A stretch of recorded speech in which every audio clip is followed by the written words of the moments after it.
એમાં નિષ્કામ કર્મ સેવા ગ્રુપ ને માટે હું ઇકબાલ મંસૂરીનો એક શેર કહેવા માગું છું. પહેલાં તો કારણ કે આટલી જ્યારે એમણે તૈયારી કરી છે અને છતાં પણ અડગ નિશ્ચય સાથે એમણે જે કામ કરવાનું વિચાર્યું અને આપણે અહીંયા ઉપસ્થિત થયા એ બદલ હું એટલું જ કહીશ કે ખુદી કો કર બુલંદ ઇतना કે હર તકદીર से पहले खुदा बंदे से पूछे बता तेरी रज़ा क्या है. તો એમણે પોતે જ છે એ અહીંયા પ્રત્યક્ષ એમની નિઃશુલ્ક જે સેવા છે એનું પરિણામનું ફળ છે.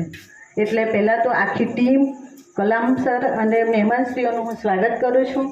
સાથે સાથે કલામ સર તરફથી ત્યારે એમ તો દર વર્ષે હું આપું છું પણ આ વખતની સફળતા જોતાં લાગે છે મહેનત દ્વારા અમે તો ખાલી રાહ ચીંધવાના છીએ પણ મહેનત તો એ લોકોની જ છે. એટલે બાળકોને તમને 12મા ધોરણ માટે એટલું જ કહીશ કે હજુ તો આસમાનમાં ઉડવાનું છે, તમને પાંખ જ મળી છે હજુ, એટલે હજી એટલો સંતોષ ના માનતા. અહીંયા જે ઉપસ્થિત જે બાળકો જે છે એમને સ્પર્શી ગઈ હતી અને એમાંની એમની એક દીકરી પણ.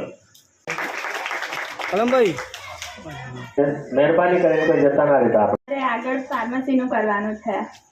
અત્યારે એડમિશન શામાં લીધું છે? અત્યારે ખાલી કોલેજમાં લીધું છે, હજુ ફાર્મસીનું મેરિટ નહીં આવ્યું એટલે. 700 માંથી 544 ગુણ કેટલા ગુણ આવ્યા છે? 185. શું બનવું છે હવે એમાં? ફિઝિયોથેરાપી ડોક્ટર બનવું છે. ફિઝિયોથેરાપી જે ઈચ્છા છે એના માટે આગળ શું? ભાઈ ઓકે